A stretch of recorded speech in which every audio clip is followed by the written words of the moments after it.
चलिए साहब, इस वक्त हम लाइव आ चुके हैं। तो जितने भी स्टूडेंट्स तक मेरी वीडियो की आवाज़ बिल्कुल परफेक्ट तरीके से पहुंच रही है, वो एक बार ज़रा कमेंट में यस लिख के बताइएगा। फिर उसके बाद में हम इस शानदार शानदार ज़बरदस्त लाइव सेशन की शुरुआत करते हैं। और आज की इस क्लास के माध्यम से, इस क्लास के अकॉर्डिंग, आज हम इस सेशन में 10.2 को आगे की तरफ बढ़ाएंगे, क्योंकि हमने इससे पहले वाले सेशन में 10.2 के कुछ इम्पॉर्टेंट क्वेश्चंस तक हम पहुंच चुके थे। सो आज इस सेशन के माध्यम से उनसे कई ज़्यादा इम्पॉर्टेंट क्वेश्चंस होने के लिए जा रहे हैं। प्लीज़ करके सभी स्टूडेंट्स इस सेशन को लगातार देखते रहें, क्योंकि ये सेशन बहुत इम्पोर्टेंट है, इसीलिए आपका एग्ज़ाम भी बहुत इम्पोर्टेंट है।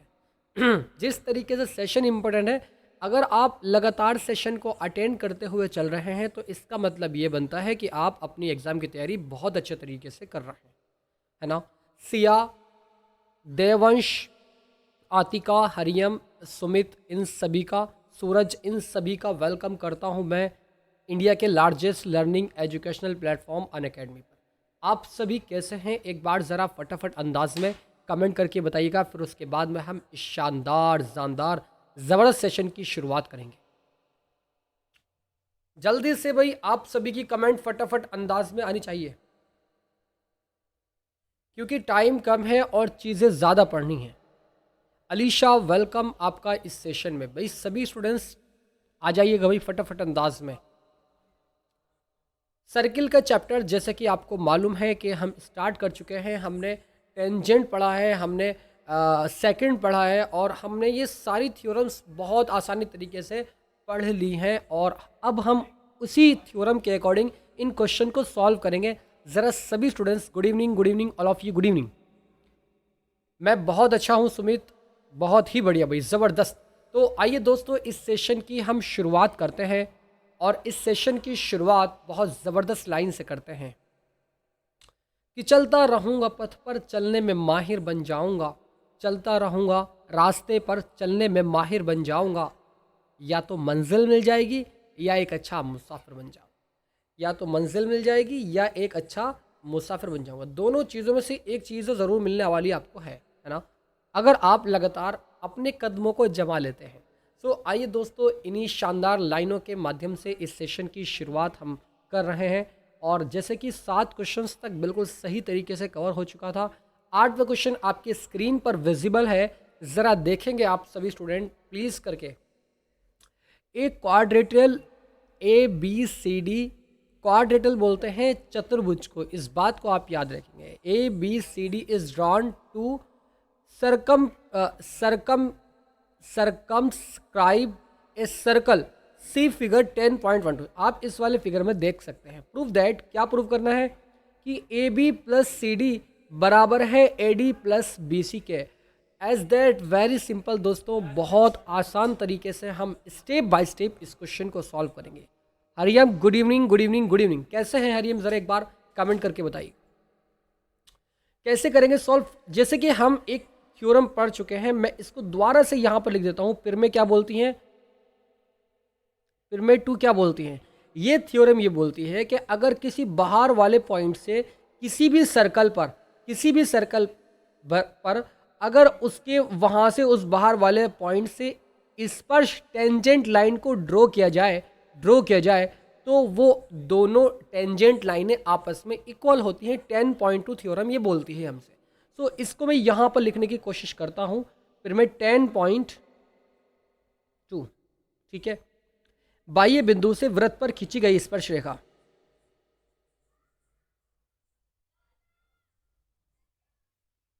बाह्य बिंदु से, बाह्य बिंदु से वृत्त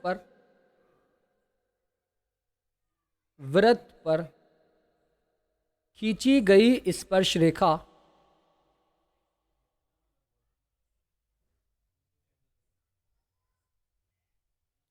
खींची गई स्पर्श रेखा स्पर्श रेखाओं खींची गई स्पर्श रेखाओं की संख्या, स्पर्श रेखाओं की लंबाइयां बराबर होती हैं। रेखाओं की लंबाइयां यानी लेंथ,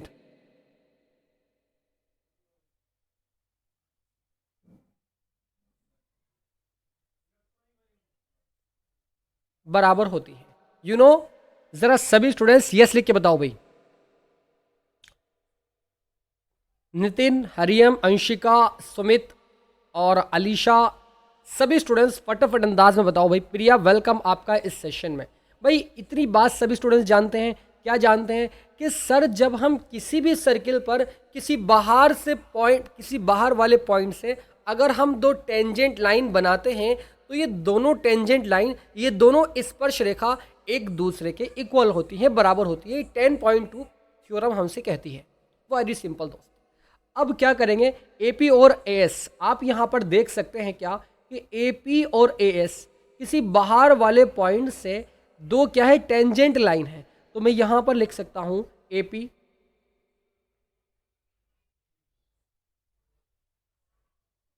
एपी और एएस। आपको दो टेंजेंट लाइन दिख रही है, एपी और एएस। एपी और एएस वृत्त के बाह्य बिंदु ऐसे, वृत्त के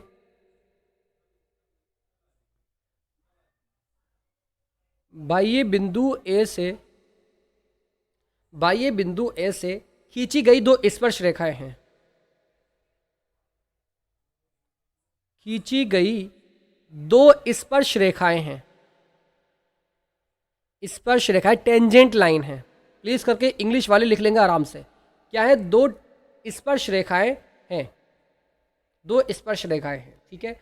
अब मैं क्या लिख सकता हूं कि एपी जो होगा 10.2 से, थ्योरम से एपी जो होगा वो एएस के इक्वल ना होगा।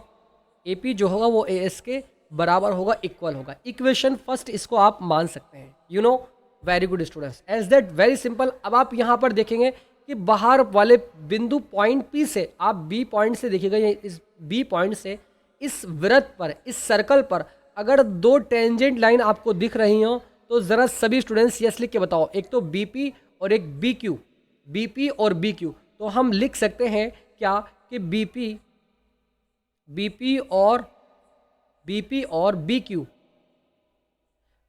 वृत्त के बाह्य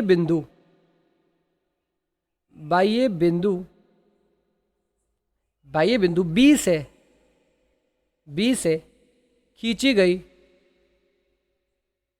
खींची गई दो स्पर्श रेखाएं हैं, दो स्पर्श रेखा है। इंग्लिश वाले समझेंगे क्या कि बाहर वाले बिंदु बी से इस सर्किल पर, इस वृत्त पर खींची गई दो टेंजेंट लाइन, ड्रा की गई दो टेंजेंट लाइन आपस में बराबर होती हैं और दो टेंजेंट लाइन हैं। और 10.2 जब ये बोलती है कि जब दोनों ये टेंजेंट लाइनें हैं तो बीपी जो होगा वो बीक्यू के आपस में क्या होगा, इक्वल होगा। बीक्यू के क्या होगा, इक्वल होगा। इक्वेशन हम इसको सेकंड मान लेंगे। इतनी बात सभी स्टूडेंट्स समझ रहे हैं ना, एज दैट सिंपल। सो आगे की तरफ चलते हैं। आप यहाँ पर इस वाले पॉइंट की ओर जब चलेंगे, सी वाले पॉइंट की ओर, तो चूंकि सी बाहर वाला बिंदु है, बाह्य बिंदु है, एक्सटर्नल पॉइंट है, और इस पॉइंट से इस सर्कल पर दो स्पर्श रेखा, दो टेंजेंट लाइन दिख रही हैं। तो मैं लिख सकता हूँ क्या कि सी आर और सी क्यू, सी आर और सी क्यू वृत्त के बाह्य बिंदु से खींची गई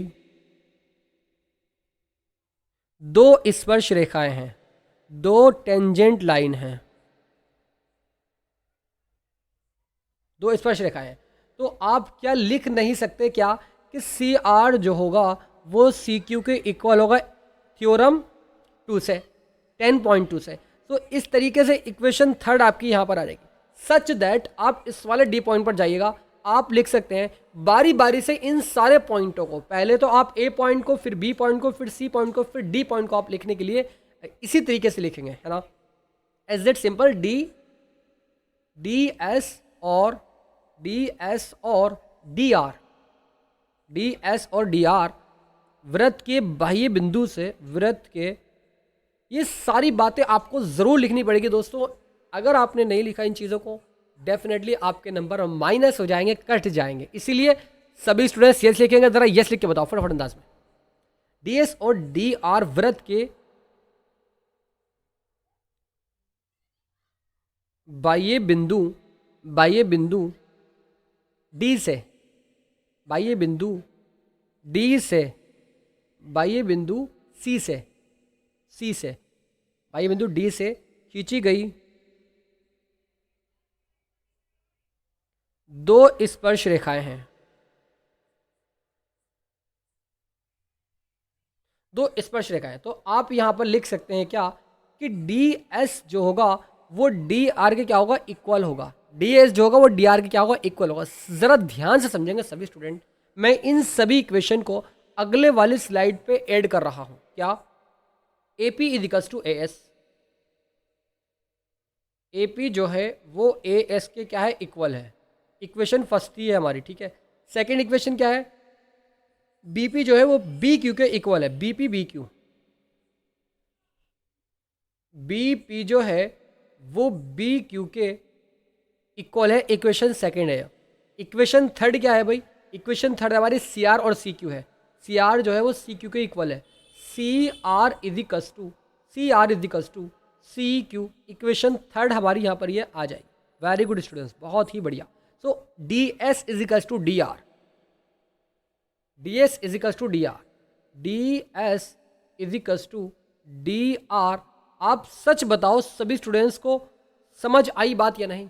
लास्ट वाला स्टेप जब आप यहाँ पर आ जाएंगे उसके बाद आप क्या करेंगे, इन तीनों चारों इक्वेशंस को आपस में जोड़ने पर, equation first and equation second and equation third और एंड इक्वेशन फोर्थ को जोड़ने पर, ऐड करने पर, जोड़ने पर, जब आप इन तीनों चारों इक्वेशंस को आपस में जोड़ते हैं, ज़रा सच बताओ कि क्या ये ना हो जाएगा कि एपी जो लेफ्ट वाले टर्म हैं उनको लेफ्ट साइड में ऐड करेंगे, जो राइट वाले हैं उनको राइट में ऐड करेंगे।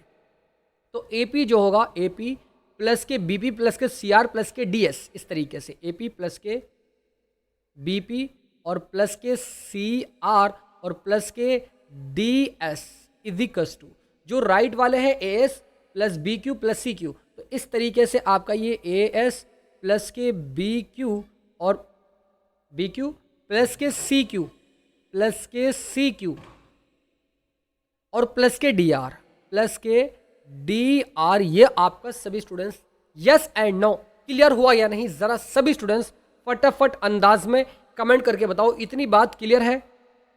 As that simple, very simple है यार, कुछ भी नहीं है। सभी को जोड़ देंगे इन इक्वेशंस को। अब आप यहाँ पर लिख सकते हैं क्या, अगर आप यहाँ पर देखेंगे कि ए पी और प्लस के बी पी, ए पी और प्लस के बी पी,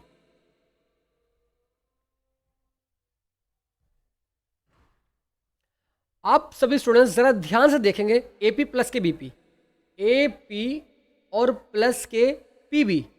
ज़रा सभी स्टूडेंट्स प्लीज करके ध्यान देंगे इस कंसेप्ट पर, इस स्टेप पर कि एपी और, मैं थोड़ा सा रेड वाला दिखाता हूँ इसको, एपी और प्लस के पीबी, क्या आप इसको ए बी नहीं लिख सकते हैं? लिख सकते हैं sir.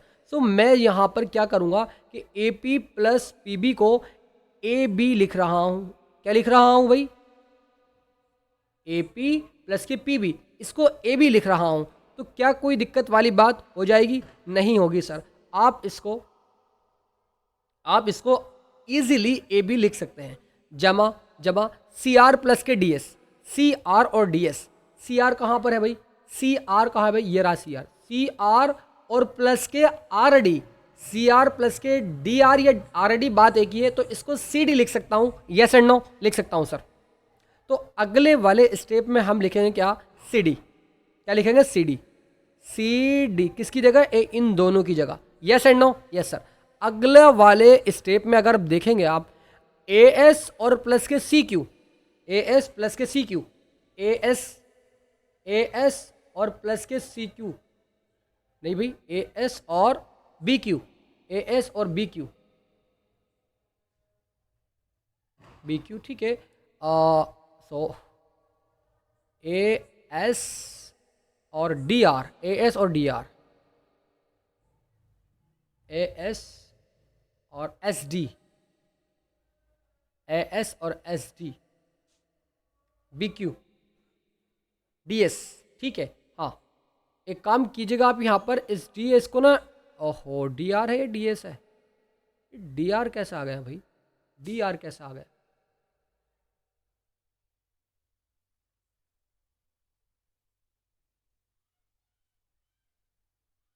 D S equation fourth में फोर्थ कहाँ पर भी, ये रहा फोर्थ। ये आपका डी एस जो होगा वो डी आर के बराबर होगा। हाँ, यहाँ पर इस डी आर की जगह आप D S A S plus के बी एस, ठीक है, यहाँ पर सी डी हो जाएगा, ठीक है, और ए एस और प्लस के B Q, A S plus B Q, A S plus के B Q plus C Q और प्लस के डी एस, डी एस आ रहा है यहाँ पर। तो भैया सिमिता वेलकम आपका इस सेशन में। तो ऐसे कैसे हो सकता है भाई, ए एस प्लस के सी डी, इतनी बात तो इजीली समझ में आ गई सभी के, यहाँ तक क्लियर हो गया सभी स्टूडेंट्स का, इतना आप लिख सकते हैं। सो उसके बाद में यहाँ पर ए एस और गलती यहाँ पर आ रही बी क्यू और प्लस के सी क्यू, बी क्यू और प्लस के सी क्यू कहाँ पर है, बी क्यू और प्लस के क्यू सी को आप बी सी लिख सकते हैं ना। देखो भाई इस वाले पॉइंट को कर रहा हूँ पहले मैं, बी क्यू और प्लस के C Q, B Q plus के सी क्यू, इसको बी सी लिख सकता हूँ मैं। सो मैं इसकी जगह, किसकी जगह, इसकी जगह क्या लिख रहा हूँ, बी सी लिख रहा हूँ, बी सी लिख रहा हूँ। बात आती है इसकी ए एस और डी आर की, ए एस और डी आर की, ए एस और डी आर की बात आ रही है। तो ए एस किधर है, ए एस और डी एस होना चाहिए था, डी आर कैसे आ गया है? चौथी वाली अगर मैं इक्वेशंस पर ध्यान दूँ ज़रा, चौथी वाली इक्वेशंस पर, ये वाली यानी डी आर और डी एस, डी आर और डी एस दोनों आपस में इक्वल होंगे, डी आर और डी एस, ठीक है, डी आर और डी एस इक्वल होंगे, कोई दिक्कत वाली बात नहीं है। ओहो,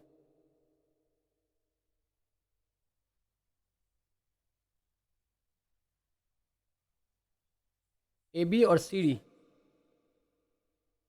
डी, यहाँ पर मिस्टेक सिर्फ इतनी सी हुई है। ओहो, D S is equals to D R equal D S, D R is equals to D S, यहाँ पर एक मिस्टेक ये मैंने कर दी है कि इसको थोड़ा सा मुझे पलट कर लिखना था भाई, यहाँ पर इसको मुझे यहाँ पर थोड़ा सा पलट कर लिखना था कि D R is equals to D S, D R is equals to D S, बात एक ही है, D R is equals to D S. थोड़ा सा क्या हुआ कि वो आगे पीछे हो गया, तो इसलिए यहाँ पर आंसर नहीं आ पा रहा था। कोई बात नहीं, हम एक काम करते हैं, इस डी एस की जगह डी आर लिखते हैं, डी एस की जगह डी आर लिखते हैं। अगर मैं इसकी जगह डी आर लिख दूँ, ठीक है, और थोड़ा सा इसको रफ़ करता हूँ मैं यहाँ से, और इसको भी रफ़ करता हूँ, और इसकी जगह डी एस लिख दूँ। यहाँ पर थोड़ा सा आगे पीछे हुआ है, कोई बात नहीं, डी एस मैंने यहाँ पर लिख दिया। अब देखता हूँ ज़रा, सी आर प्लस के D R, C R plus के D R, C R plus D R किधर है भैया, C R plus K R D R, तो इसको सी डी लिख सकता हूँ ना, सी डी इसको। तो मैंने यहाँ पर इसको यानी इस पूरे को सी आर और डी आर को सी डी में ईजिली लिख सकता हूँ। सो ए एस और डी एस, इस ए एस को और डी एस को आप क्या लिख सकते हैं, आप मुझे बताइएगा। तो यहाँ पर ए एस और एस डी या डी एस, बात एक है, तो इसको ए डी आप लिख सकते हैं, क्या लिख सकते हैं, इसको ए डी। तो यहाँ पर आपका प्लस के ए डी आ जाएगा, वो थोड़ा सा आगे पीछे हो रहा था, कोई दिक्कत वाली बात नहीं है। तो इस तरीके से ए बी जमा सी डी इजिकल्स टू, इस ए डी को पहले लिख दो, कोई दिक्कत वाली बात नहीं है। तो ए डी प्लस के बी सी प्रूव्ड। तो किस तरीके से दोस्तों ये प्रूव, बहुत आसान है, सिंपल है, बस थोड़ा सा ध्यान रखने वाली बात यह है कि जिस तरीके से हम सीक्वेंस से चल रहे थे ए पी ए एस के बी पी से, तो इस तरीके से अगर आप देखेंगे तो डेफिनेटली आंसर आपका इजीली आ जाएगा। सो सभी स्टूडेंट्स ज़रा यस लिख के बताओ, बातें स्पष्ट हो गई हो तो। सभी स्टूडेंट बताओ भाई, बातें क्लियर हो गई हो तो ज़रा यस लिख के बताओ फटाफट अंदाज में। अंशिका, सुमित, शगुन, वेलकम आपका इस सेशन में, टाइम पर क्लास में नहीं आती आप। अगले वाले क्वेश्चंस की ओर मूव करता हूं, और इसमें यह कह रहा है कि आकृति 10.13 में एक्स वाई और X dash Y dash O केंद्र वाले किसी वृत्त के दो समांतर स्पर्श रेखाएं हैं और स्पर्श बिंदु सी पर स्पर्श रेखा ए बी एक्स वाई को ए तथा एक्स डैश वाई डैश को बी पर प्रतिच्छेद करती है। पूरे फिगर को स्टेप बाय स्टेप समझेंगे कि आकृति, इस आकृति में आप देखिएगा एक्स वाई तथा एक्स डैश वाई डैश, यानी ये वाली एक्स वाई लाइन और एक्स डैश वाई डैश, ठीक है। किसी वृत्त पर दो समांतर स्पर्श रेखाएं हैं, दो पैरेलल टेंजेंट लाइनें हैं, एक्स डैश वाई डैश और एक्स और वाई, एनी सर्कल, ठीक है, वेरी गुड। तो और स्पर्श बिंदु सी पर, स्पर्श बिंदु सी पर ये आपका टेंजेंट पॉइंट है, कॉन्टेक्ट ऑफ पॉइंट है, तो इस पॉइंट को टेंजेंट पॉइंट भी कॉन्टेक्ट पॉइंट भी बोल सकते हैं, ठीक है। सी पर इस बिंदु पर, इस पॉइंट पर रेखा ए बी एक्स वाई को रेखा ए बी जो है, यानी ए बी जो है ए बी एक्स वाई को ए तथा एक्स वाई ए को एक्स वाई को ए, यानी एक्स वाई को एक्स वाई ये रहा, एक्स वाई को किसी ए पॉइंट पर, और वो आगे कह रहा है क्या, एक्स डैश वाई डैश को बी पर प्रतिच्छेद करती है, इंटरसेक्ट करती है इस बिंदु पी पर। तो कहने का मतलब यह है कि जो लाइन आपको ए बी नज़र आ रही है, ए बी, और इस सर्किल का सी टेंजेंट पॉइंट है, पॉइंट ऑफ कांटेक्ट है, और ये ए बी इसकी क्या है, टेंजेंट लाइन है, टेंजेंट लाइन है। तो ये इन दोनों टेंजेंट लाइन को एक्स डैश वाई डैश और एक्स और वाई को दो पॉइंट पर, एक पॉइंट का नाम ए, एक पॉइंट का नाम बी, ए बी पॉइंट पर इंटरसेक्ट कर रही है। और आगे की तरफ कहा है कि सिद्ध कीजिए कि क्या त्रिभुज, क्या angle A O B 90 degree का है। ए ओ बी कौन सा एंगल है भाई, ए ओ बी, ये वाले एंगल हमें प्रूफ करना है। क्या ये 180 डिग्री, क्या ये 90 डिग्री का है, ये हमें प्रूफ करना है। कैसे करेंगे दोस्त, ज़रा सभी स्टूडेंट्स स्टेप बाय स्टेप समझेंगे इस बात को जो बताने के लिए अब जा रहा हूँ। ज़रा प्लीज़ करके सभी स्टूडेंट्स इस बात को बहुत सिंपल वे में समझेंगे। और मैं यहाँ पर आपकी स्क्रीन पर कुछ इम्पॉर्टेंट चीज़ यानी क्या कर देता हूँ, इसमें एक चीज़ ये करने वाली बात यह है, सबसे पहले आप 10.2 को लिखेंगे। ये लिखने वाली बात नहीं है, डायरेक्टली मैं लिखूंगा कि एपी और एसी वृत्त के बाह्य बिंदु ए से खींची गई स्पर्श रेखाएं।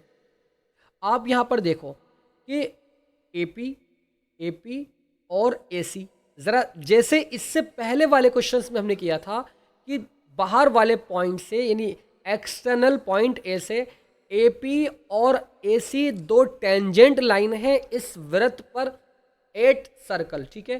सो आप यहाँ पर लिख सकते हैं क्या कि एपी और एसी वृत्त बाह्य बिंदु वृत्त, ओहो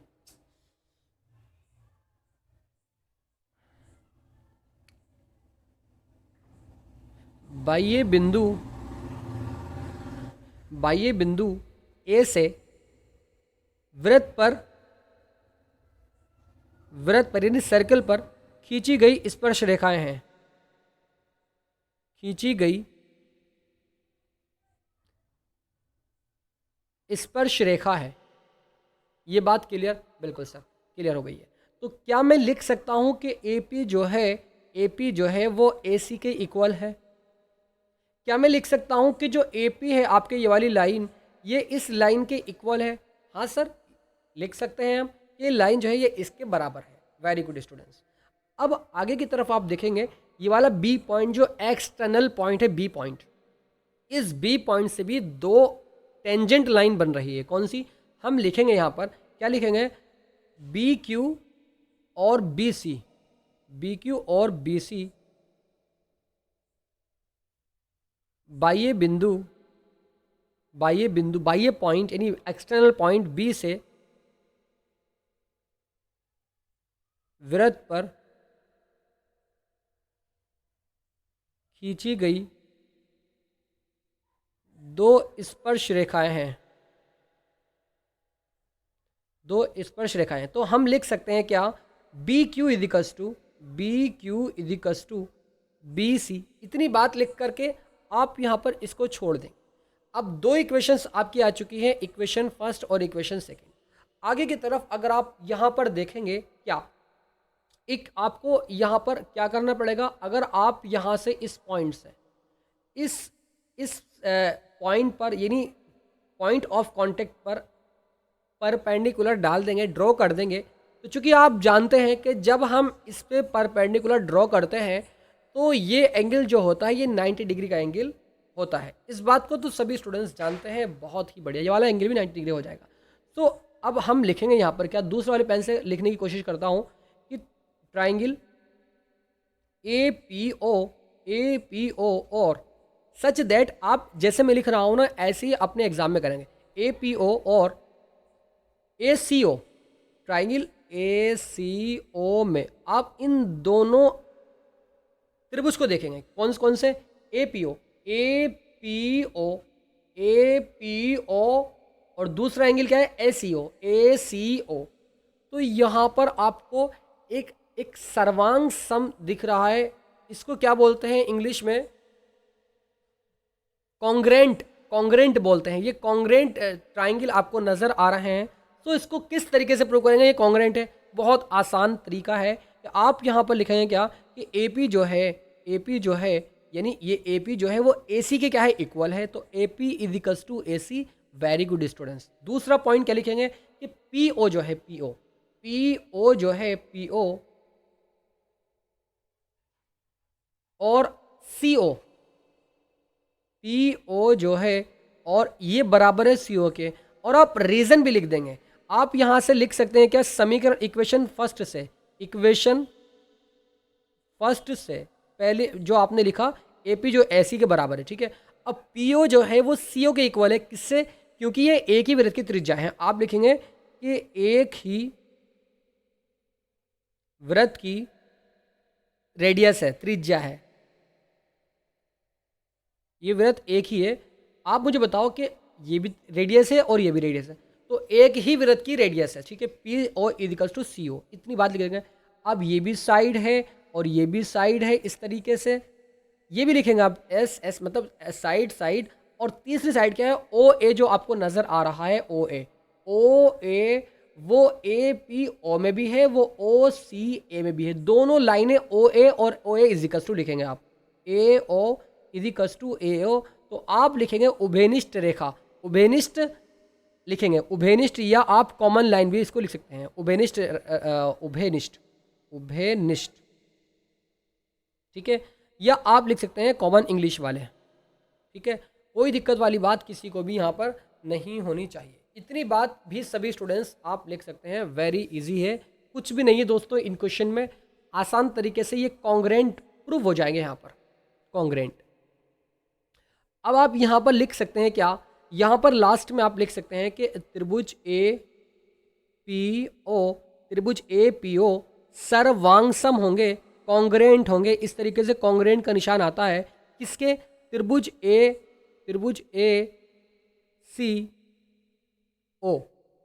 ACO, किस नेम से, साइड साइड,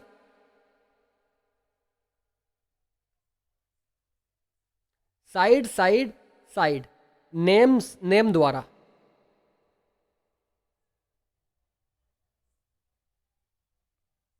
नेम से। और कौन सा नेम है, ये CPCT का नेम होता है। इस बात को आप सभी स्टूडेंट जानते हैं कि जब साइड साइड साइड यानी तीनों साइडें दोनों की इक्वल होती हैं, बराबर होती हैं एकदम, तो उसको हम बोलते हैं CPCT के नेम से, ठीक है। अरुण वेलकम आपका इस सेशन में। इतनी बात सभी स्टूडेंट्स अगर समझ गए हों तो ज़रा यस लिख के बताओ, जिससे कि मैं आगे की तरफ बढ़ सकूं फटाफट अंदाज में। इतनी बात अगर समझ गए हो तो ज़रा यस लिख के बताओ सभी स्टूडेंट्स जितने भी यहाँ पर जुड़े हुए हैं। तो इस तरीके से हम लिख सकते हैं कि POA अगले वाले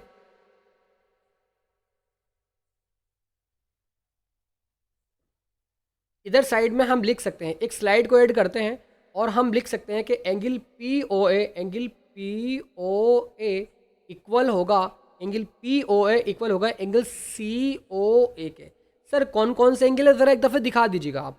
तो दिखाता हूँ बेटा आपको, देखिए POA यानी ये वाला जो एंगल है, ये वाला एंगल, थोड़ा सा दिखाता हूँ मैं इसको। ये वाला जो एंगल है, ये वाला एंगल वो किसके इक्वल है, COA के इक्वल है, COA के इक्वल है, ये इसके इक्वल है।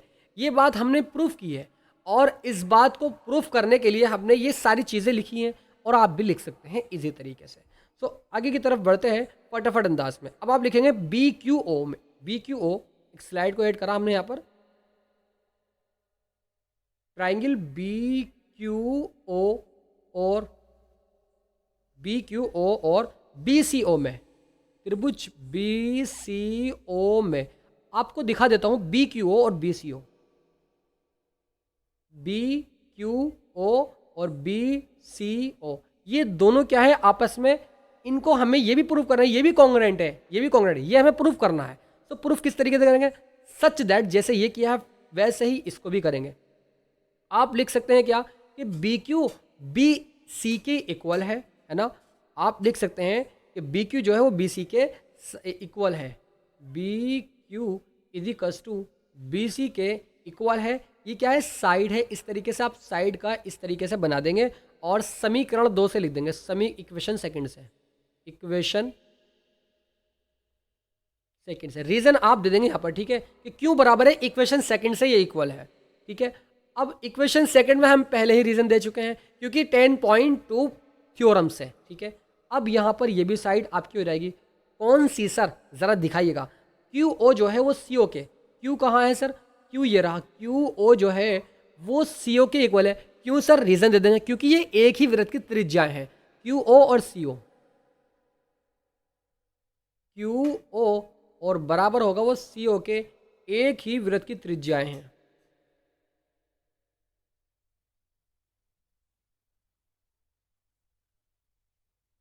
यानी ये जो रेडियस है दोनों, ये एक ही सर्कल की हैं, सो इसलिए बराबर होंगी, क्योंकि एक वृत्त की त्रिज्याएं तो समान ही होती हैं, ये तो सब जानते हैं सर। अब यहाँ पर ओ बी जो है वो ओ बी के इक्वल है। सर ये क्या है, ओ बी और ओ बी क्या है, ये भी आपकी साइड है और ये एक ऐसी साइड है जो कि उभयनिष्ठ है, जो कि कॉमन है। तो आप यहाँ पर लिख सकते हैं उभयनिष्ठ। दिखा दीजिएगा सर, ऐसे हम सहमत नहीं हुए आपकी बात से, कॉमन दिखा दीजिएगा सर, इस तरीके से आप रीजन दे देंगे। जो आपको नज़र आ रहा है क्या कि ओ बी और ओ बी, वो सी ओ बी और बी क्यू ओ, इन दोनों की कॉमन लाइन है। तो इस तरीके से हम कह सकते हैं क्या कि, क्या कह सकते हैं कि साइड साइड साइड नेम से ये सर्वांग सम होंगे, सर्वांग सम होंगे, कॉन्ग्रेंट होंगे, इस तरीके से। तो लिख सकते हैं आपके क्या कि त्रिभुज ए, त्रिभुज बी क्यू ओ, त्रिभुज बी क्यू ओ सर्वांग सम होंगे। इसके सर्वांग सम होंगे, ये सर्वांग सम का निशान होता है, ठीक है। त्रिभुज बी सी ओ के किस नेम से sir, C P C T के name, C P C T के नेम्स द्वारा।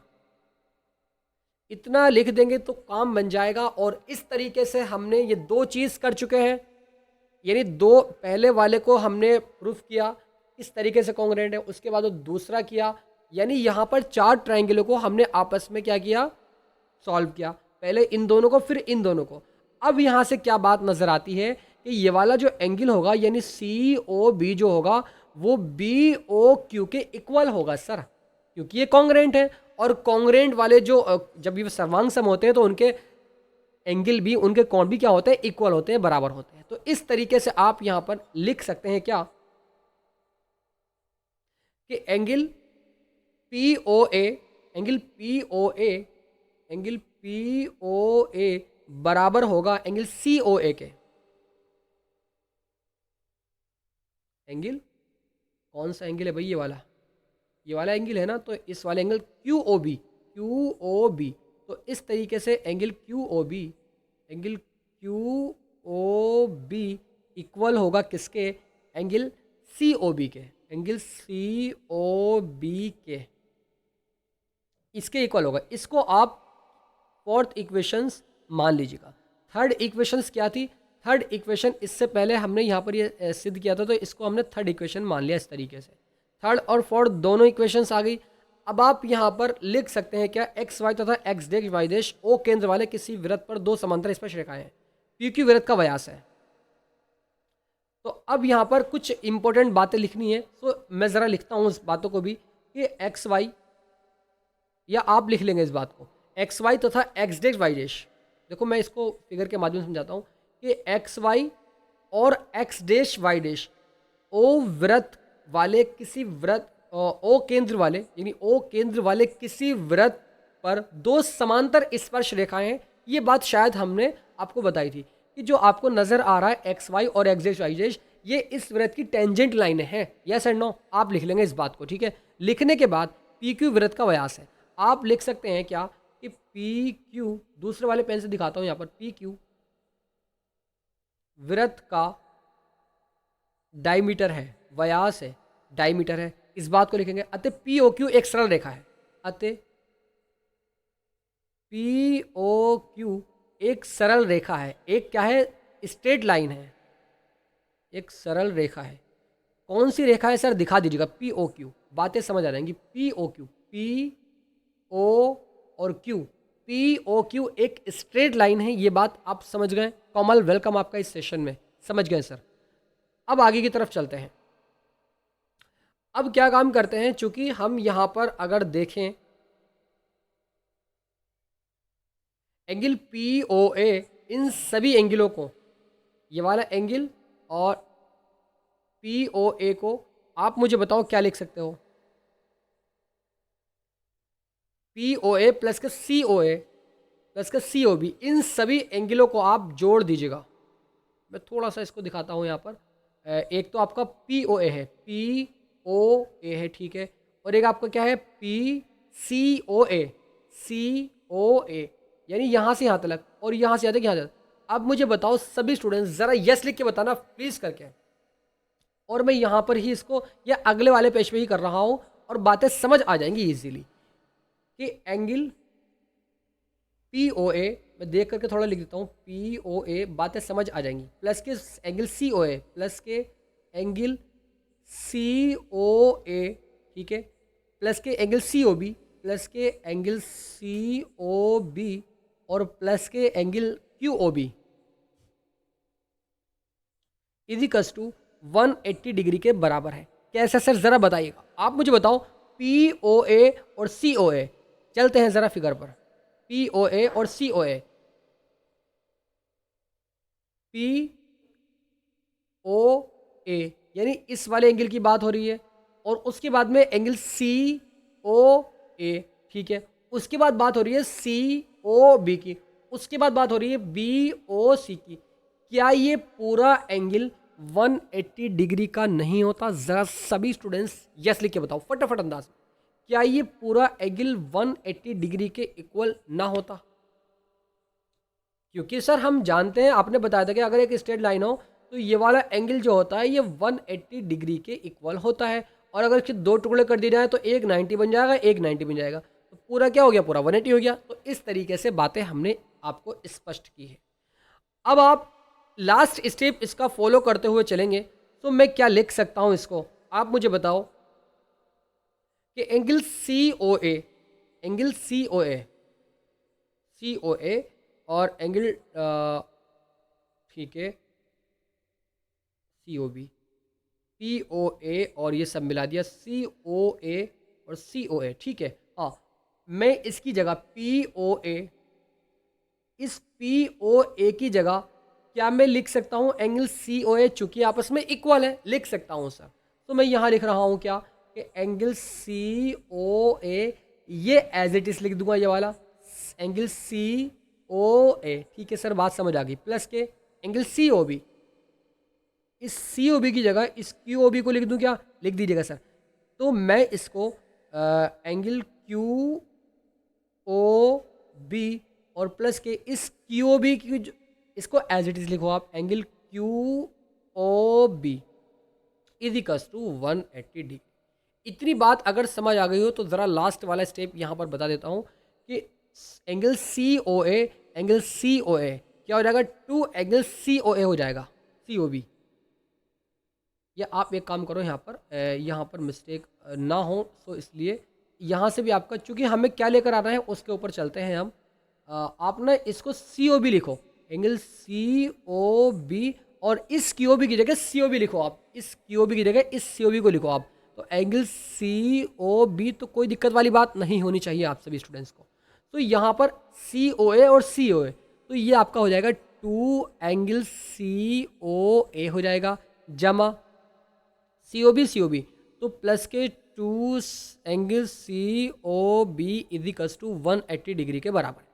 दो को यहाँ से कॉमन लेंगे, कॉमन लेने के बाद एंगल COA ब्रैकेट में आ जाएगा और जमा एंगल COB ब्रैकेट में इज इक्वल्स टू 180 डिग्री। इससे जब मैं इस 180 डिग्री को काटूंगा, डिवाइड करूंगा, तो ये 90 बन जाएगा। COA जमा angle COB is equals to 90 degree, proved. तो दोस्तों किस तरीके से हमने इस पूरे क्वेश्चंस को सॉल्व किया है, आप भी कर सकते हैं ना?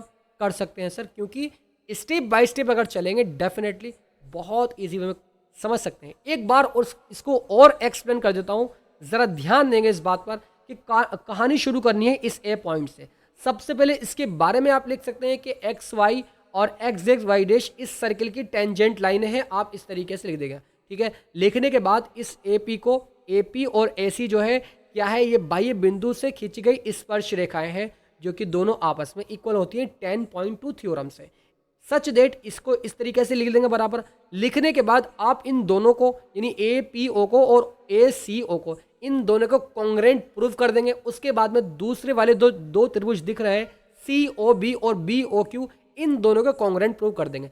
क्योंकि अगर आपको इन दोनों को कॉन्ग्रेंट यानी इन दोनों को सर्वांगसम प्रूव कर देते हो तो क्या होगा कि POA और AOC आपस में इक्वल हो जाएंगे, क्योंकि आपस में इक्वल हो जाते हैं अगरचे कि वो सर्वांगसम होते हैं दोनों एंगल, ठीक है। उसके बाद में सच दैट ये दोनों एंगल आपस में बराबर हो जाएंगे। होने के बाद में इन सभी को आप क्या करेंगे कि क्या आप POA, AOC, COA, BOQ इन सभी को आप 180 डिग्री के इक्वल लिख सकते हैं और लिखने के बाद आपका आंसर इजीली निकल जाएगा, प्रूव हो जाएगा। बस ध्यान रखना है, जो आपको प्रूव करना है उसकी तरफ जाएंगे आप, सिद्ध कीजिए कि ट्राइंगल AOB 90 डिग्री के बराबर होता है। लेकिन आप तो कह रहे हैं सर कि यहाँ पर तो ये आ नहीं रहा है, कोई बात नहीं है। COB और COA और COB आप जरा देखेंगे यहाँ पर COA और COB, क्या आप इसको लिख सकते हो AOB? यस एंड नो, आप मुझे बताओ। COA COB, क्या आप इसको BOA लिख सकते हो? क्योंकि इस दोनों एंगल की यानी इस एंगल की बात हो रही है, तो इस एंगल को आप BOA लिख सकते हैं। तो इस तरीके से लास्ट वाले स्टेप में लिख देंगे कि angle BOA is equals to 90 degree proved. एक लाइन और लिख देंगे, तो देखना वहां पर है जो चीज़ प्रूव करनी है, क्या लेकर आना है, किस तरीके से आएगा, ये चीज़ आपको देखनी पड़ेगी प्लीज़ करके। आई बात समझ? अगले वाले क्वेश्चंस की तरफ फटाफट अंदाज में चलता हूँ, ज़्यादा टाइम नहीं लेता हूँ आपका, और अगले वाले क्वेश्चंस को देखता हूँ जो कि आपका 10th क्वेश्चन है। इस सेशन में ये वाला क्वेश्चन बहुत इंपॉर्टेंट है। सिद्ध कीजिए कि किसी बाह्य यानी एक्सटर्नल पॉइंट से खींची वृत्त पर खींची गई स्पर्श रेखाओं के बीच का कोण स्पर्श बिंदुओं को मिलाने वाले रेखाखंड द्वारा केंद्र पर आंतरिक कोण का संपूरक होता है। बड़ा जबरदस्त क्वेश्चन है सर, ये कैसे होगा सॉल्व? बहुत इजी है, as that very simple. Prove that the angle between the two tangents draw from a external point to a circle, ठीक है, is supplementary to the angle subtended by the line segment joining the point of contact at the centre. Very good students, बहुत ही बढ़िया। तो ये कह रहा है कि आप एक सर्किल को बनाइएगा, सर्किल को बनाने के बाद इस पर दो स्पर्श रेखीय किसी बाहर एक्सटर्नल पॉइंट से खींचेगा। मान लेते हैं कि एक्सटर्नल पॉइंट हमारा ये रहा, इस पॉइंट से मैंने दो टेंजेंट लाइन आपकी स्क्रीन पर विजिबल की है। जरा ध्यान देंगे सभी स्टूडेंट्स और फटाफट अंदाज में इसका आंसर लेकर आए। अब वो ये कह रहा है कि क्योंकि अगर मैं इन दोनों को आपस में मिला देता हूं, इसको कि इसके सेंटर, मान लो कि सेंटर ये है, इसके सेंटर को यहाँ से इस तरीके से मैं क्या कर देता हूँ, आपस में इसको मिला देता हूँ। और आप सभी स्टूडेंट्स ये बात तो पहले से ही जानते हैं, क्या सर?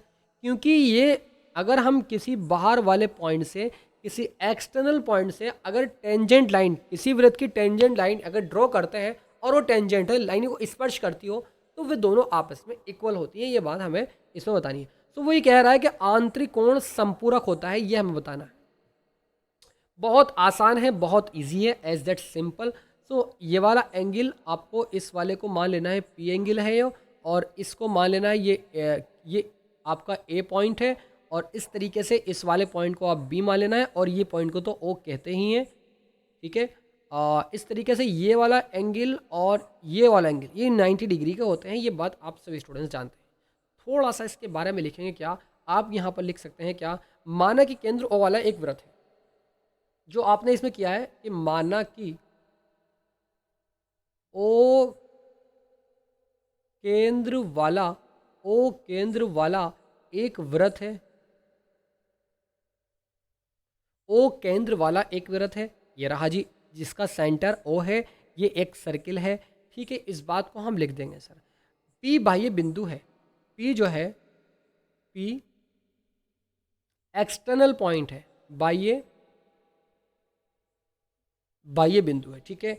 पी ए और पी बी बाह्य बिंदु पी से आप लिख सकते हैं क्या कि पी ए और पी बी बाह्य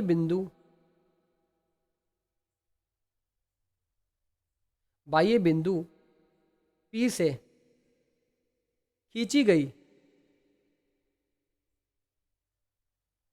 वृत्त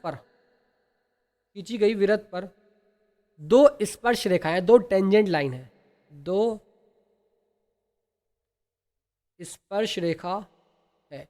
इतनी बात आप सभी स्टूडेंट्स लिख देंगे, yes and no? Yes sir, लिख देंगे। ओ ए और ओ बी को मिलाइए। मैंने जैसे कि यहाँ पर मिलाया ए ओ को और ओ बी को आपस में, तो आप यहाँ पर लिखेंगे कि ए ओ और ओ बी को मिलाने पर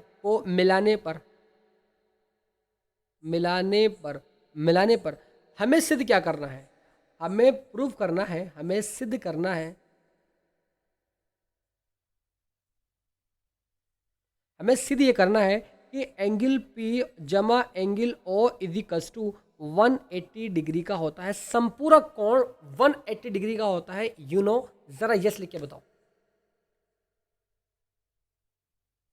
ठीक है। तो इस तरीके से आप लिख सकते हैं क्या कि एंगल, ये हमें बात प्रूफ करनी है कि एंगल P जो है वो एंगल O, चूंकि आप यहां पर देख सकते हैं कि किसी भी चतुर्भुज के आमने सामने कोणों का योग 180 डिग्री होता है, यानी संपूरक होते हैं, ठीक है। कि रेखाखंड द्वारा केंद्र पर आंतरिक कोण का संपूरक होता है। समझ गए आप या नहीं? हम जानते हैं कि त्रिज्या स्पर्श रेखा पर लंब होती है। हम वी नो दैट, कि आप लिख सकते हैं कि हम जानते हैं कि त्रिज्या स्पर्श बिंदु पर, त्रिज्या स्पर्श रेखा पर, स्पर्श रेखा पर लंब होती है। क्या होती है? लंब होती है। इस बात को आप सभी स्टूडेंट्स बहुत इजीली लिख सकते हैं। सो चतुर्भुज के चारों कोणों का योग कितना होता है, जरा सभी स्टूडेंट्स बताओ भाई। चतुर्भुज के चारों कोणों का योग कितना होता है? सभी स्टूडेंट्स कमेंट भरो भाई फटाफट अंदाज में, आगे आगे बताएंगे सभी स्टूडेंट्स।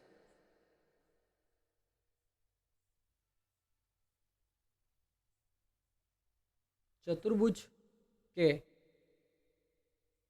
चारों कोणों का योग, चारों कोणों का योग, चतुर्भुज के चारों कोणों का योग, भाई बताओ भाई, कैसे शांत पड़ गया यार। 360 डिग्री होता है, बोलो सभी स्टूडेंट्स। होता है कि चतुर्भुज के ये वाले आमने सामने के और ये दोनों, ये सभी क्या होते हैं?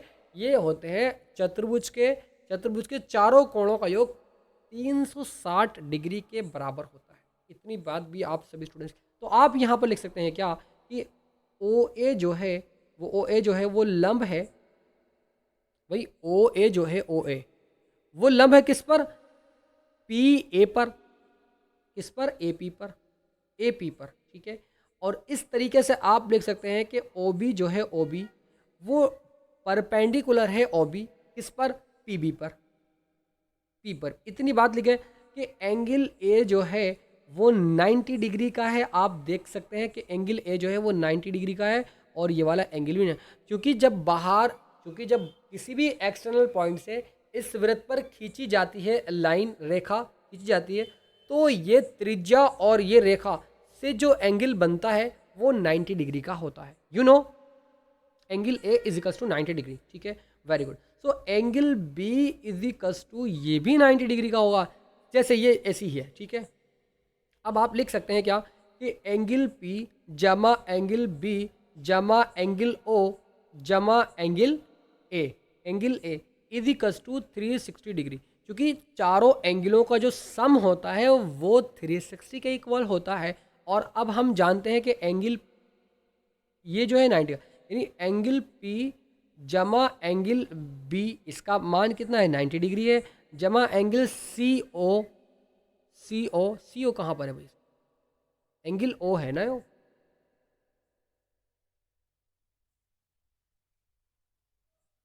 एंगल ओ जमा एंगल ए, ये 90 डिग्री का है, इज इक्वल्स टू आपका 360 डिग्री। तो जब मैं 90 और 90 को जोड़ूंगा और उधर लेकर जाऊंगा तो ये माइनस का हो जाएगा, तो लिख सकता हूँ इसको एंगल पी जमा angle O is equals to 360 minus के 180 इज इक्वल्स टू 180 डिग्री आ। किस तरीके से आपने इस बात को प्रूफ किया है, ज़रा आप सभी स्टूडेंट्स यस लिख के बताओ, बातें समझ आई या नहीं।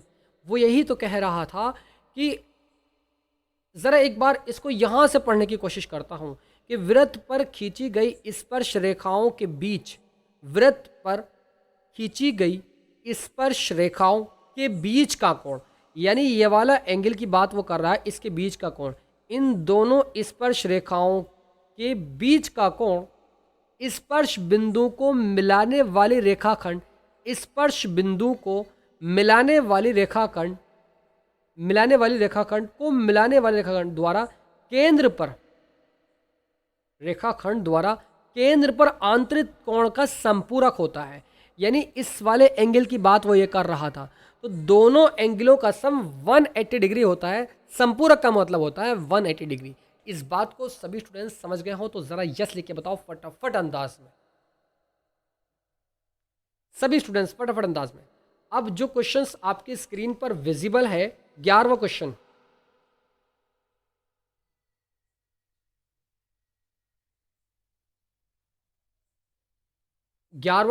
और उसके बाद में 12वां क्वेश्चन और ये 13वां क्वेश्चन, बस ये 3 क्वेश्चन बचे हुए हैं। ये तीनों क्वेश्चंस कर लेंगे ना आप, जरा यस लिख के बताओ फटाफट अंदाज में सभी स्टूडेंट। 11वां, 12वां और 13वां तीनों क्वेश्चंस हो जाएंगे। प्रिया, सुमित, शगुन, बताओ भाई फटाफट अंदाज में, यस सर कर लेंगे।